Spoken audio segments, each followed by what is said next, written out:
2013, Act 865, strictly reserves the sale of goods and services in the market areas for Ghanaians and Ghanaian-owned enterprises only.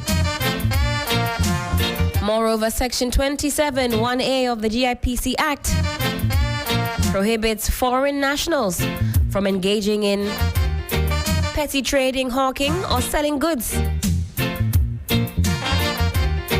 in a stall or at any. So urges all businesses with any foreign ownership, no matter how small, to register with the center as mandated by law. Now, the center calls on all stakeholders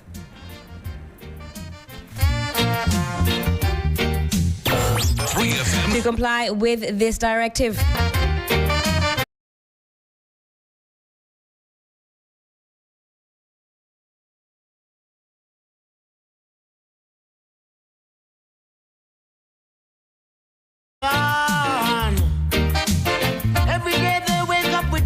Our colleague Christopher Amar, who is our Northern and Savannah regional correspondent. Christopher, hello, good morning. Hope you're doing well. Good morning, Ellen. I'm doing well by the grace of God. Yourself? We're doing okay. And good to hear your voice. And thank you for joining us on the program. Just want to find out initially how you are doing, how you're faring, given everything that you have also witnessed over the last few days. Yes, so Ellen, I'm doing good. When I got into the Sawla community in the heat of the tension, I was very much afraid.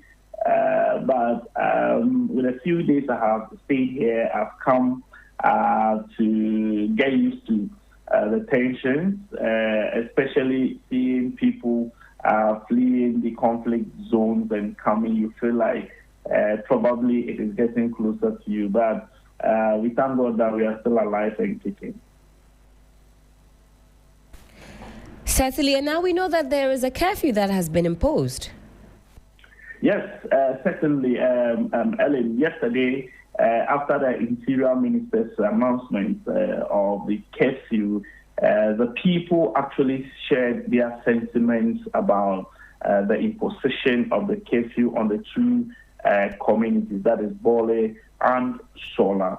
Now, even though they were not happy about the situation, but they had no option than to comply.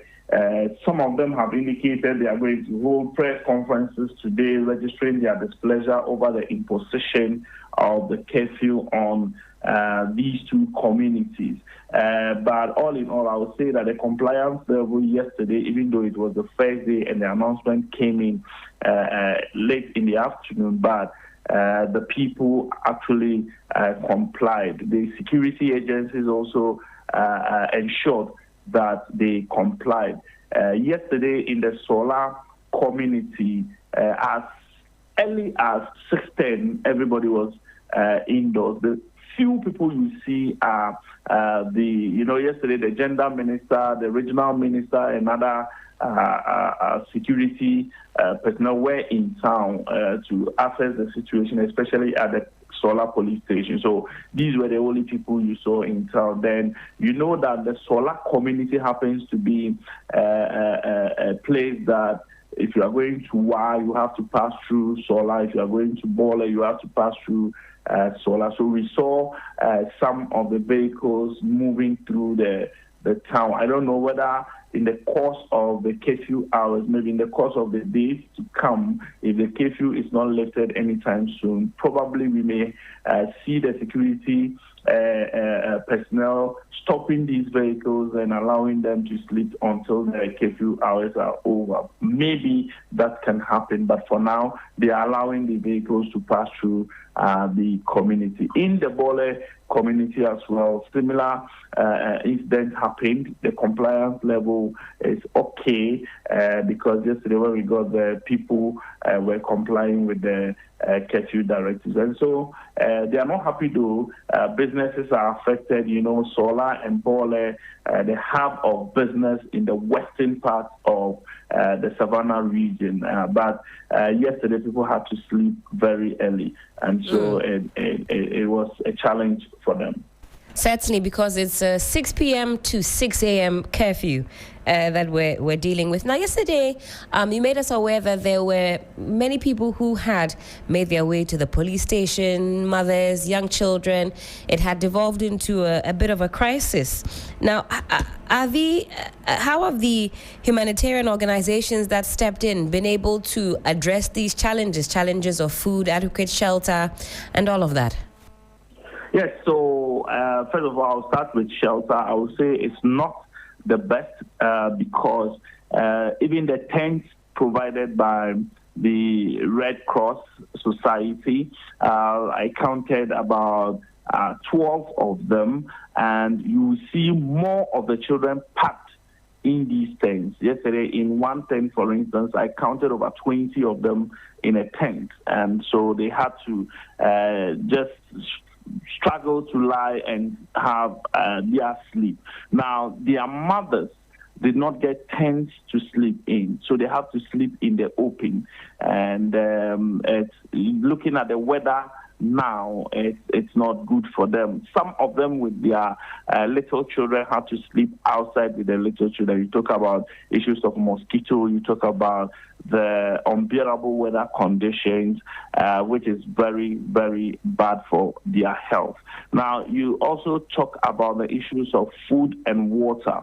Now, for food, because the gender minister through the Ghana School Feeding Program is providing them with some food supplies. We also have the Sawla-Tuna-Kalba District Assembly through the DC ensuring that they are fed.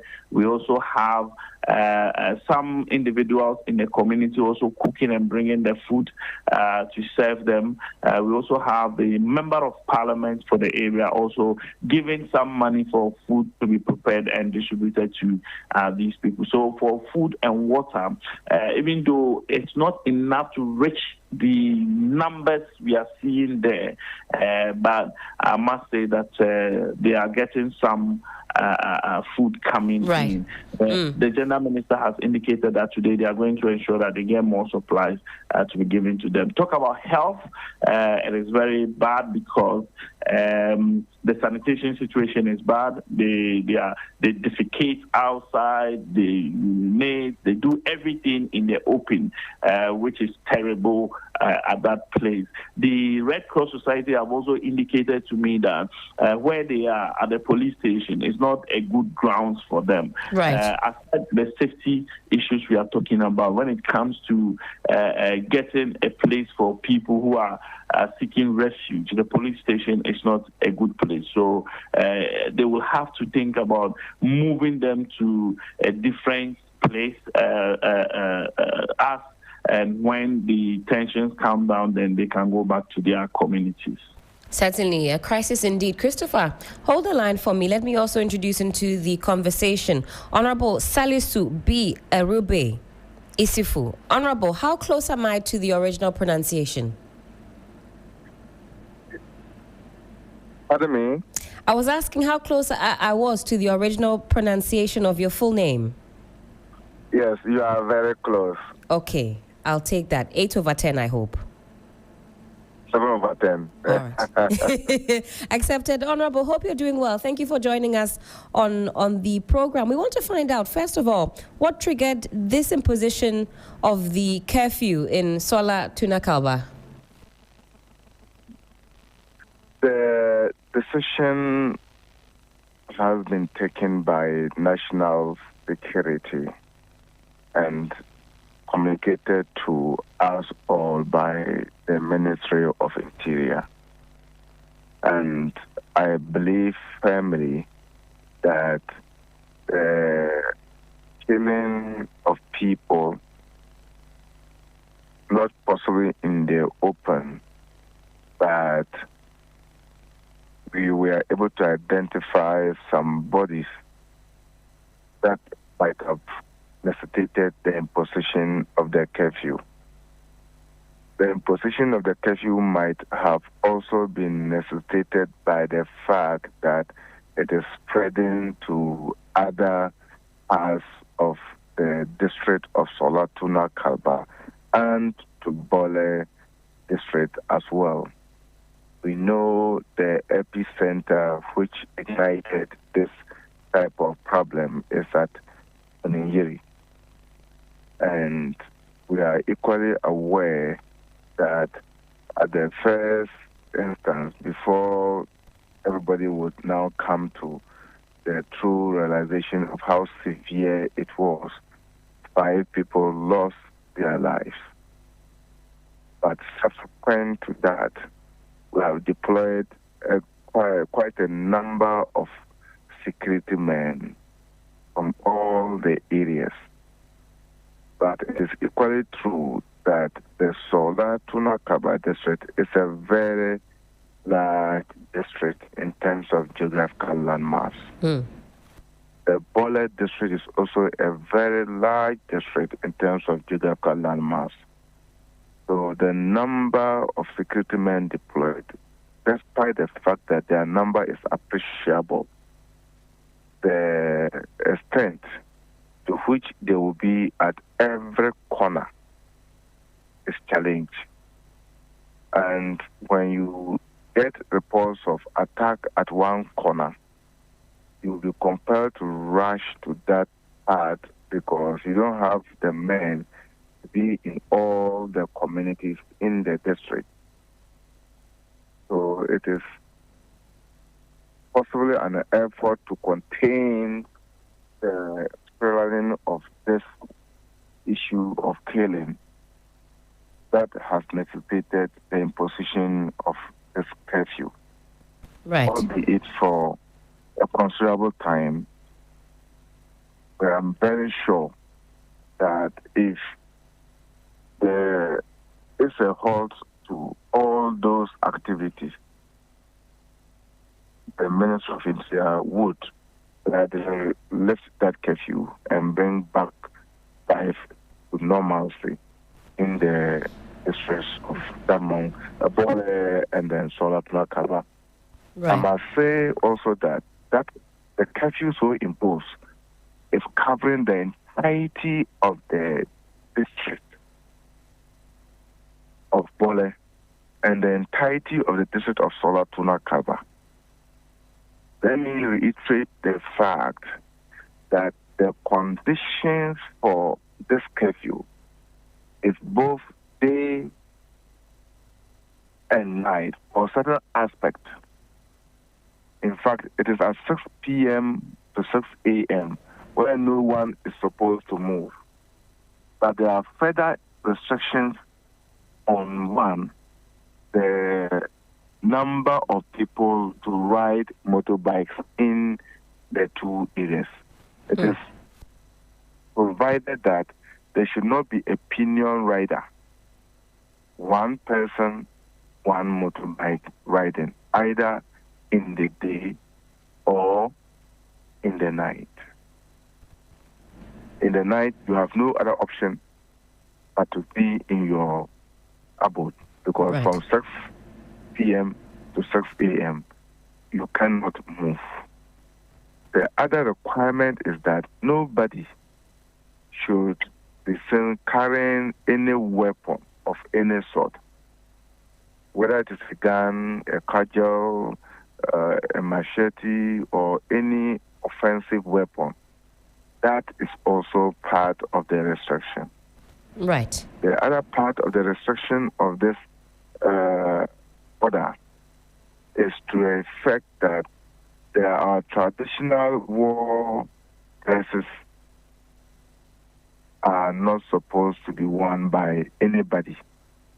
If you are wearing it, the security agencies are likely to accost you and demand you to take it out. The reason being that people get motivated by what they are wearing as traditional bulletproof, and in that instance can possibly go and visit mayhem in one way or the other on their colleagues. The ultimate reason for this imposition of curfew by the Minister of Interior is to protect the lives of the area that is engulfed in this. And it's the ultimate benefit of all of us, albeit some minimal inconvenience is caused. But the intent, I'm pretty sure, is to contain the situation and bring back life to normalcy. This is the reason I suggest, I guess, certainly, which might have led to the imposition of the curfew. Right. And how are you coordinating with local traditional authorities in this particular matter? Yes, we have spoken to Jera, the king and overlord of the entirety of the Savannah region and Gonjaland. Let me reiterate the fact that the Yigbonwere's jurisdiction in terms of land and the area under control is bigger than Savannah region. But the entirety of Savannah region, no inch of any land is there in Savannah region without it being under the control of the Yigbonwere. Yigbonwere, in exercising that power, has appointed paramount chiefs and other sub-chiefs to be in charge. So anybody who will be giving any parcel of land anywhere in Savannah region, you must acquire it through the chief, and who are representatives of the king or overlord of Gonja. So we've spoken to him, and we've also made attempts to speak to the various chiefs who are ambassadors of Bolawara on the ground, controlling some of the communities. And we've also engaged the youth, and we've spoken to them. It is our hope that they would all listen to our advice and be able to come to a common dialogue. We've made efforts to get the Prefor Youth Association leadership. We've spoken to them. We wanted them to even come to a common place where we can engage them more. But they have also raised some security concerns because their safety ought to be protected and they can't be guaranteed of their safety. Right. Which I actually agree with them to some extent, because you might not know when somebody would like to take advantage of this situation and create mayhem. So they are talking among themselves and talking to their own people on the ground, and we are getting a headway through this. Right. Because I was going to ask about imposing the security men on them and enforcing some level of security on the ground. But that is just to contain the situation. The most permanent solution will be dialogue, constructive dialogue between the feuding factions. And I call on the leadership of all the youth associations, the Prefor Youth Association and the Gonjaland Youth Association, to engage. And I actually plead with all of them to disarm in one way or the other. But we've also strengthened the border controls. The suspicion is that there are some Prefor youth from the Burkina Faso and Cote d'Ivoire who cross over to do this type of mayhem and creating a situation on their kinsmen. But unfortunately, to some inflaming editing of some videos on YouTube, Facebook, and Instagram and TikTok is also adding up to the flaming of passions. I've seen some video whereby somebody is lying down and then one person using a hammer and breaking the head, and it is said to be a Gonja man that they are doing. But meanwhile, it is AI generated. That video is not from the Savannah region, and it's not any of those who unfortunately lost their life. So some of these things inflame passions. I've also seen a video of somebody who is talking in Prefor on TikTok, claiming to be the paramount chief and overlord of ABCD, and that they want to annex which land and which other land, and which cannot be true, and it's not true. And I'm sure that no Prefor is making any attempt whatsoever to claim any inch of land in the Savannah region as his or hers, because they know that there are settlers in all these areas, unless the ones that they have gone to acquire from the chief, to which they have exercised the right of whatever term that the chief might have given them, whether leasehold or whatever it is. This is the situation on the ground. Right. So I think that it behoves on all to talk to their people and to be clear and open in the necessary discussions, and that will help in this engagement that we've all started. Certainly, Honorable. Thank you so much for those perspectives. Let me also introduce into the conversation at this time Gender, Children and Social Protection Minister, Honorable Agnes Na Momo Late. Honorable, hello, good morning. Good morning. How are you doing? I'm doing great. Hope you're well. Yes, by God's grace, I'm well. Thank you for joining us on the program. I know you have a big task on your hands at the moment. We want to find out what measures are in place to protect women and children during this unfortunate incident that we are confronted with, especially during this curfew that has been imposed at this time.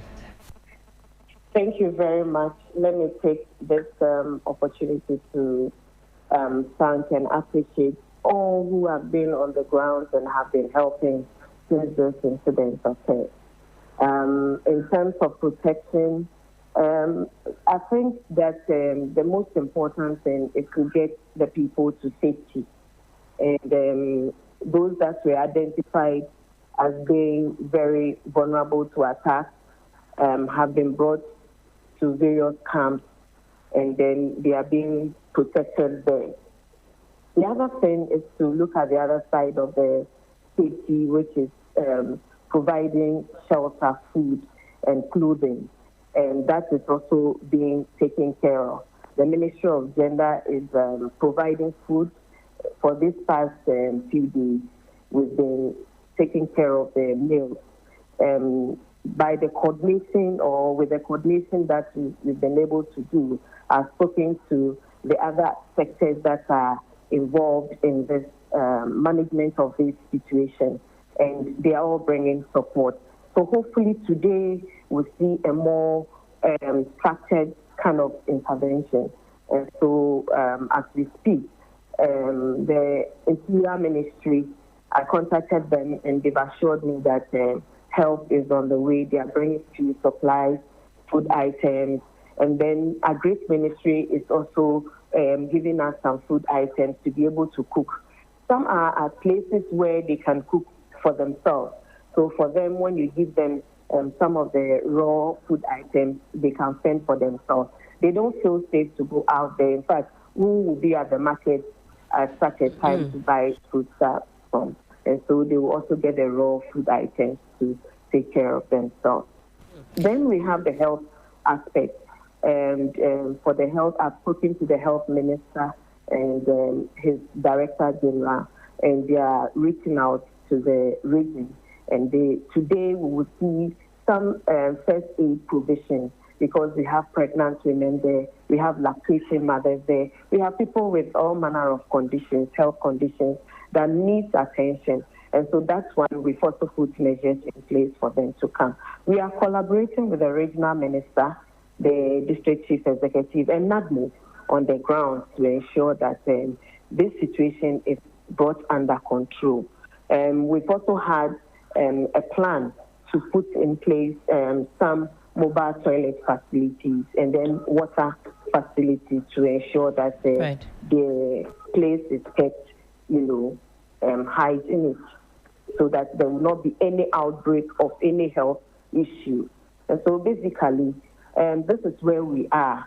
And we've also not just done these things, but also appealed to all the parties involved in this conflict to come to the negotiating table, sit and talk, and ensure that there is peace. We've made a passionate appeal to the chief, and he's been generous enough to share his thoughts on what is happening and willing to ensure that there's calm and peace. And so we want to thank everybody who has been cooperating and collaborating with us so far. And what support is available for children who are now out of school due to this violence? For now, the most important thing is to ensure their safety in the areas that I earlier mentioned, from attacks, ensure that they are well fed and they are healthy, and then also secured wherever they are, and then they have clothing. We are hoping and trusting that this thing will not, prolong unnecessarily.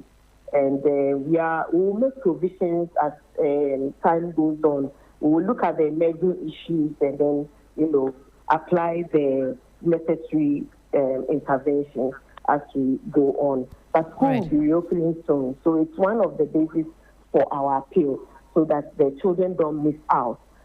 Should this, in fact, God forbid, prolong, we will have to look at the situation as a longer temporarily taking place, where we have to bring the children together to see to their other needs, same as other vulnerable groups at the place.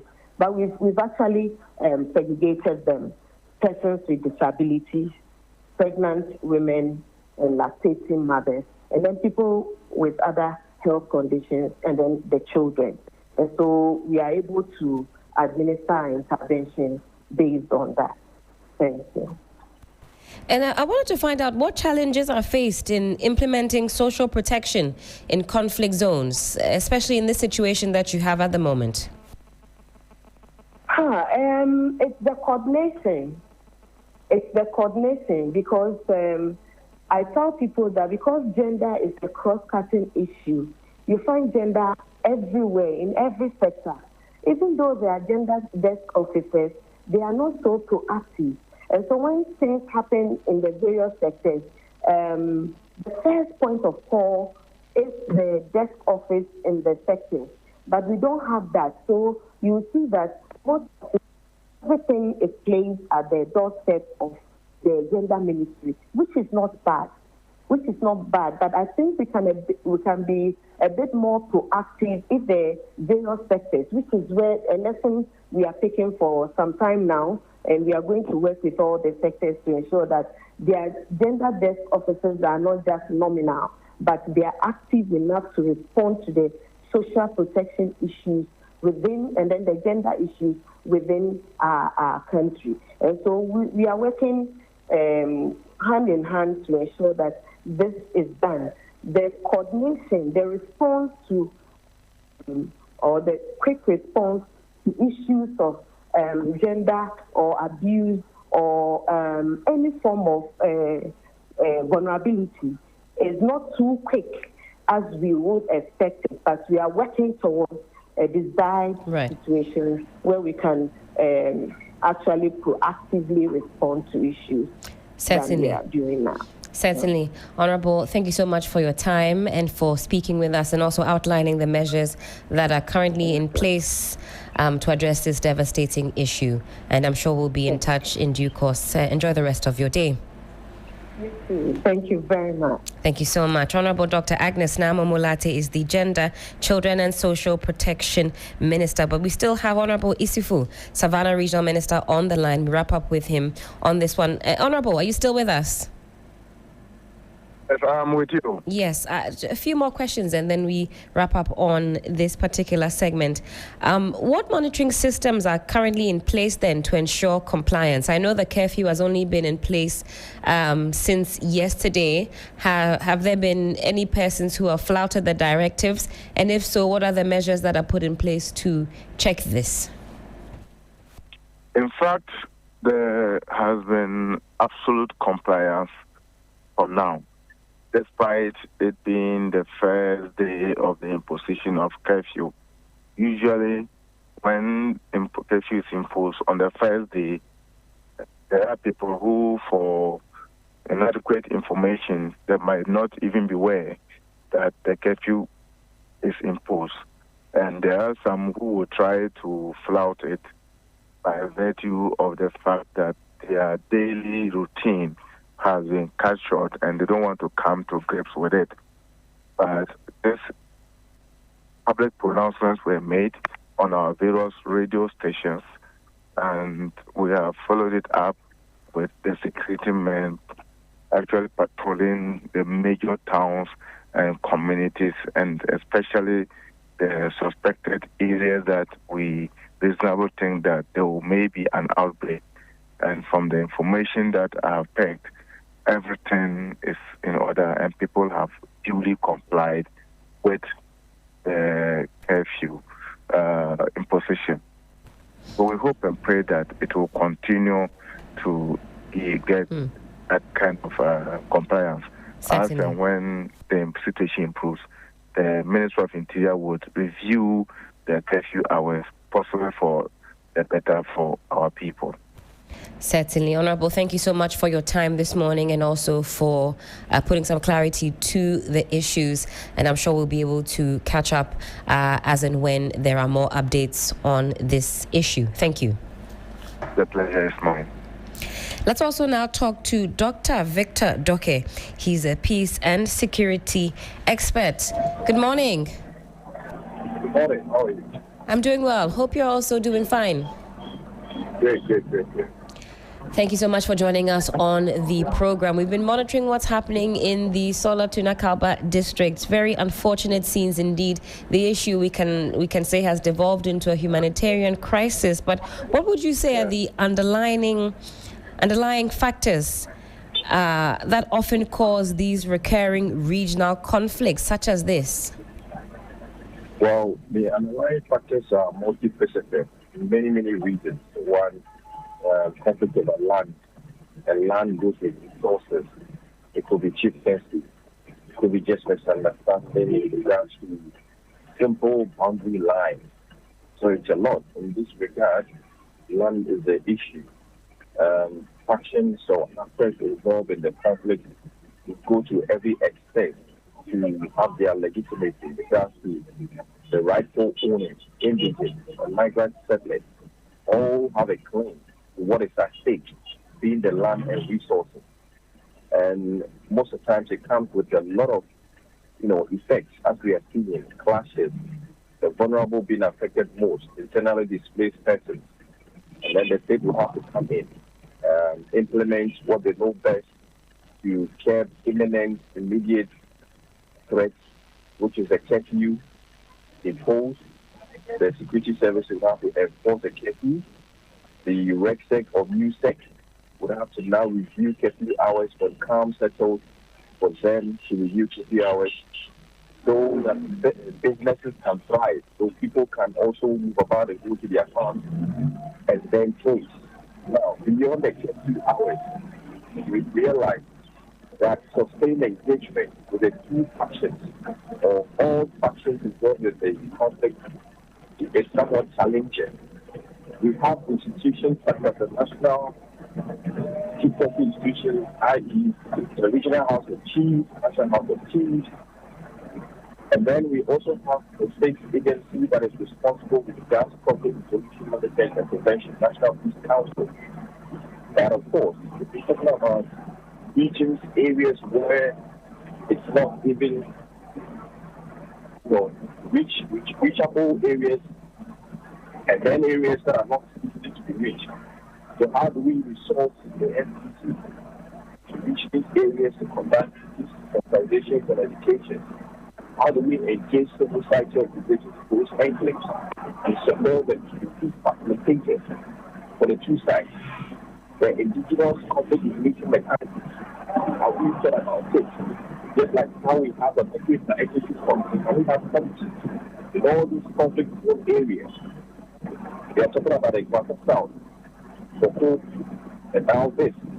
So how do we enforce, resolution mechanisms that would enhance the people to come together and propose solutions best known to them for it to be implemented? I think we are just getting comfortable with the fact that the curfews, stop the clashes momentarily, but it does not solve the issue.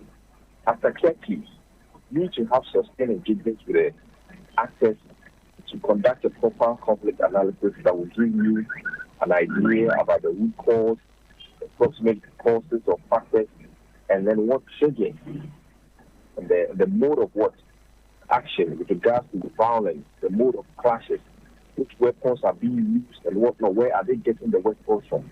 So all this implies or requires a very holistic approach. Now, how can we make use of the regional House of Chiefs? We have eminent chiefs there who are knowledgeable. Can we then build their capacity with regards to how to resolve chieftaincy conflict, land disputes, with the support of the appropriate state agencies? Now, you assign all these chiefs who you have built capacity. You map out the conflict in every region. So, for example, if it is in the OT region, you map out the conflict in Kwanta South. If it is a northern region, you map out all conflicts in the northern region. You assign the task to these eminent chiefs which you have built their capacity, plus mandated agencies like the NPC and other state agencies, and then you find ways to resolve the conflict. By that, we try to manage the conflict in itself whilst we are looking at addressing for the long term. But if not, we implement the curfews and then we leave it at that without engaging the side, thinking that the elders or the chiefs, okay, or music or rhetoric would be able to resolve or address the conflict. Then I think we are shooting ourselves in the foot. Now, interestingly, you mentioned community engagement. We were just speaking with the Savannah Regional Minister, and he says even on that front, the youth are reluctant to meet in certain areas because they're worried for their safety and security. Now, how does trust in security services affect peace outcomes? There seems to be the narrative that even the residents are not so trusting of the security personnel deployed to the area. It's very worrying. Now, the reason why most of the times the people or indigents, the youth or community members find it difficult to trust the security services is because they represent the state. And now, most of the times, conflict that we have said to what somewhat politicized, they may not be with this particular conflict.